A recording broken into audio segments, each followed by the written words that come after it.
अगर आपका 9वाँ महीना चल रहा है तो आपको अपने डॉक्टर से कौन से सवाल पूछने चाहिए या कौन से फैक्ट्स हैं जिनका आपको पता होना चाहिए। आज की वीडियो में हम आपको वो सवाल और उनके जवाब भी बताएंगे। मैं हूँ डॉक्टर सादिया मुमताज़ और आप देख रहे हैं गायनी टॉक्स।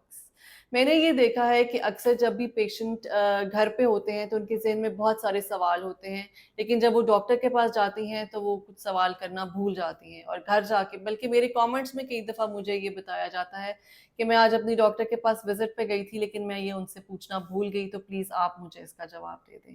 ख़ैर, मैं तो अपने पेशेंट्स को इतनी लिबर्टी देती हूँ कि या तो आप अपने नोटपैड पे, अपनी किसी डायरी पे, पेपर पे सवाल लिख कर ले आएँ, या फिर ये है कि उनको व्हाट्सऐप की भी जिस मैंने सहूलत दी होती है कि आप मुझसे व्हाट्सऐप पे कुछ छोटी-सी बात अगर कुछ पूछना चाहें, तो वो आप मुझसे पूछ सकते हैं। लेकिन बहुत सी गायनीज़ जो है वो ये अलाउ नहीं करती और उस तरह से पेशेंट जो है वो कन्फ्यूजन का शिकार रहती हैं। तो सिर्फ इस बेसिस पे मैंने ये वीडियो बनाई है ताकि आपको मैं ये हेल्प आउट कर सकूं कि डेफिनेटली 9वें महीने में आपके ज़हन में बहुत सारे सवाल होते हैं।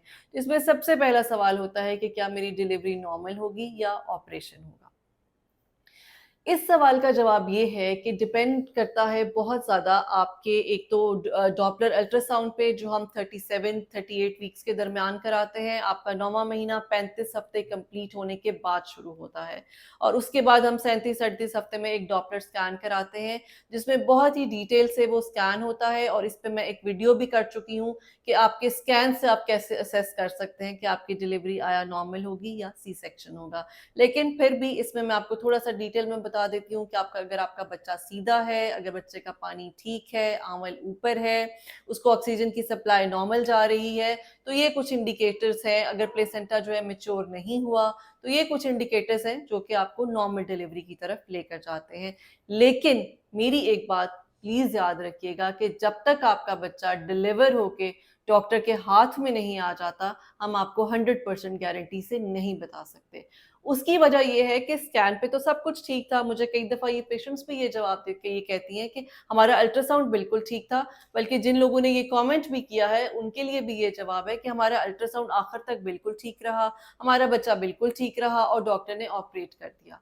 आपके ऑपरेशन होने का जो ताल्लुक है, वो सिर्फ़ आपके साथ नहीं है या आपके अल्ट्रासाउंड के साथ नहीं है। इसमें 3 चीज़ें इन्वॉल्व हैं, प्रेग्नेंट लेडी हरसेल्फ, उसका बच्चा और वो रास्ता जहाँ से उसने बाहर आना है। तो लेबर को बच्चा किस तरह से अडैप्ट करता है, किस तरह से बिहेव करता है, ये बहुत ज़्यादा डिपेंड करता है इस पे कि आपकी मोड ऑफ डिलीवरी जो है वो वेजाइनल है या सी सेक्शन है। सो आपको आइडिया ज़रूर दिया जा सकता है, लेकिन ये 100% जो है आपको नहीं बताया जा सकता। दूसरा सवाल ये है कि मेरा बच्चा कम मूव करता है, ज़्यादा मूव करता है या कितना मूव करना चाहिए? तो आपके बेबी को दिन में कम से कम 10 से 12 दफ़ा की आपको मूवमेंट जो है वो ज़रूर होनी चाहिए। अब वो अगर आपको 2 से 3 घंटे में भी हो जाती है तो आपको रिलैक्स हो जाना चाहिए, लेकिन अगर पूरे दिन में भी आप काउंट करती हैं, आप 9वें महीने तक आते-आते माँ को अपने बच्चे का पैटर्न काफ़ी हद तक अंदाज़ा हो चुका होता है। सो अगर उस पैटर्न में कोई चेंज आता है तो फिर आपके लिए वरीसम बात है, लेकिन अगर आपका बच्चा उसी तरह से मूव कर रहा है तो दैट इज़ ऑल फाइन। सो पूरे 24 घंटे में 10 से 12 मूवमेंट्स अगर हो जाती हैं तो दैट इज़ ओके। लेकिन अगर आपको मूवमेंट कम हो रही है, 3-3 4-4 घंटे मूवमेंट ही नहीं हो रही, then this is the time जिसमें आपको अपने डॉक्टर से कॉन्टैक्ट करना है।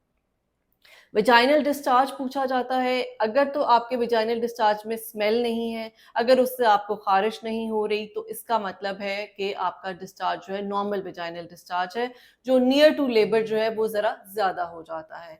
लेकिन उसमें अगर आपका वाटर लीकेज हो रहा है, बेबी वाटर लीक हो रहा है, तो इसमें उसको आइडेंटिफ़ाई करना ज़रूरी है।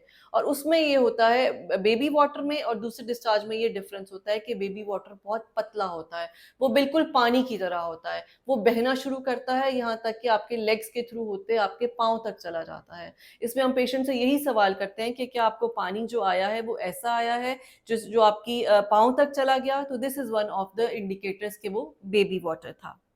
नेक्स्ट है कुछ पेशेंट्स को 9 मंथ शुरू होते ही या इवन 9 मंथ से पहले ही मिल्क आना लग जाता है ब्रेस्ट से, तो ये भी नॉर्मल है। आपका प्रोलैक्टिन जो है वो सिक्रीट ज़्यादा होना शुरू हो जाता है और आपको वो बेबी के लिए प्रिपेयर हो रहा होता है, तो इसमें परेशान होने की ज़रूरत नहीं है। और ना ही टाइम से पहले अगर आपका मिल्क डिस्चार्ज हो रहा है तो बेबी का मिल्क जो है उस पर कोई फ़र्क पड़ेगा कि आप ये समझें कि आपका मिल्क वेस्ट हो रहा है। सो ऐसा नहीं है, बस ये है कि आपका प्रोलैक्टिन जो है वो थोड़ा जल्दी एक्टिवेट हो गया है।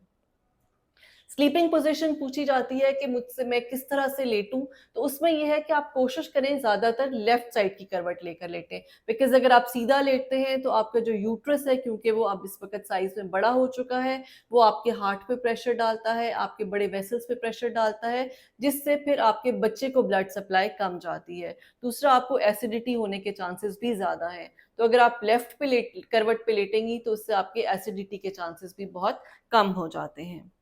यूरिन जो है उसकी फ्रीक्वेंसी बढ़ जाती है। अक्सर पेशेंट से कहते हैं जी मैं बैठी होती हूँ, मुझे लगता है मुझे बहुत तेज यूरिन आया है, जब मैं वॉशरूम जाती हूँ तो बस कतरा कतरा आता है। तो यस, दिस इज नॉर्मल, क्योंकि अब आपका बच्चा नीचे को जा रहा है और जैसे जैसे बेबी नीचे जाता है, आपका सामने आपका ब्लैडर है, फिर आपका यूट्रस है, तो जब बच्चे पे प्रेशर आता है तो वो साथ ही साथ ब्लैडर पे प्रेशर देता है। तो वो जब थोड़ा सा यूरिन भी होता है तो वो आपको ऐसे लगता है कि आपको यूरिन ज्यादा आ रहा है। नेक्स्ट, एक बहुत ही इंपॉर्टेंट सवाल जो आपको पूछना चाहिए या जिसका आपको पता होना चाहिए, वो है पेनलेस डिलीवरी। अगर आप डिलीवरी की तरफ जा रही हैं तो आपने अपनी डॉक्टर से एपिड्यूरल के बारे में जरूर पूछना है। Epidural is a miraculous intervention. मैं एपिड्यूरल पे 2-3 वीडियोस कर चुकी हूँ। अगर आपको उसको डिटेल्स जानना चाहते हैं तो आप उन वीडियोस को देखिए, लेकिन मैं एपिड्यूरल को हमेशा रिकमेंड करती हूँ और वो 95% तक जो है वो इफेक्टिव होता है। और एपिड्यूरल लेने से आपकी डिलीवरी के चांसेस बढ़ जाते हैं, क्योंकि आपका स्ट्रेस कम हो जाता है। एक और चीज इस पे मैं बहुत ज्यादा रिलाई करती हूँ, वो ये है कि अपनी डिलीवरी से पहले प्लीज जाकर अपनी प्लेस ऑफ डिलीवरी जरूर देख लें कि आपने कहाँ जाना है, फर्स्ट स्टेज क्या होगी, फिर डिलीवरी रूम कौन सा होगा, आपको किस जगह पर लेकर जाया जाएगा। बिकॉज जब आप लेबर में फर्स्ट टाइम जाते हैं तो एक स्ट्रेस फैक्टर, एंजाइटी फैक्टर ये भी होता है, कहाँ जाना है, किधर जाना है, कौन से फ्लोर पे जाना है। तो जब एक दफ़ा आपने विजिट किया होगा तो डेफिनेटली आपको ये एंजाइटी नहीं होगी कि हमने किस तरफ जाना है। ऑब्वियसली हॉस्पिटल तो पता ही होता है, लेकिन वो जगह कई दफ़ा पता नहीं होती। एक और सवाल जो कि बहुत कॉमनली पूछा जाता है वो है कैस्टर ऑयल। मैं कैस्टर ऑयल के बहुत अगेंस्ट हूँ, और वो इस वजह से कि मैंने देखा है बहुत सी खवातीन 9th मंथ में कैस्टर ऑयल लेना शुरू कर देती हैं जब वो चाहती हैं कि बस अब हम डिलीवर हो जाएं। उससे ये होता है कि आपने ये देखा होगा कि जब किसी को कॉन्स्टिपेशन होती है तो हम उसको कैस्टर ऑयल एडवाइस करते हैं। वो हम क्यों करते हैं? ताकि उसकी इंटेस्टाइनल मोटिलिटी बढ़ जाए। और जैसे आपकी इंटेस्टाइनल मोटिलिटी बढ़ती है, उसी तरह साथ ही बच्चे की भी जो इंटेस्टाइन है वो मोबिलाइज हो जाती है, और बारहा चांसेस ये होते हैं कि आपका बच्चा पेट में मोशन कर दे। अब आप घर बैठी हैं, आपने खुद से तो कैस्टर ऑयल ले लिया, आपका तो जो मोशन है वो आप पास कर रही हैं, लेकिन आपको ये पता नहीं चल रहा कि आपका बेबी भी मोशन पास कर रहा है। और फिर आपको जब लेबर पेन स्टार्ट होती है, फिर you rush to the hospital immediately, और उसके बाद वहां पर जब आपके बेबी की धड़कन चेक की जाती है तो वो या कम होती है या ज्यादा होती है। और कभी जब आपका वाटर बैग आर्टिफिशियली तौर पर रप्चर किया जाता है तो हम उसमें देखते हैं कि वो मिकोनियम यानी कि बेबी स्टूल आ रहा होता है। सो काइंडली कैस्टर ऑयल लेना अवॉइड कीजिए। मेरी बहुत सारी वीडियोस इस पे हैं कि how to start labour naturally. मैं उसका लिंक भी लगा दूंगी, आप उस वीडियो को देखिए तो आपको बहुत ज्यादा हेल्प मिलेगी। लेकिन कैस्टर ऑयल हर सूरत अवॉइड कीजिए। और आई एम श्योर कि इन सारे क्वेश्चंस जी जरूर आपके जहन में होते होंगे, और ये वीडियो देखने के बाद आपके बहुत से कॉन्सेप्ट्स क्लियर हो जाएंगे। Thank you.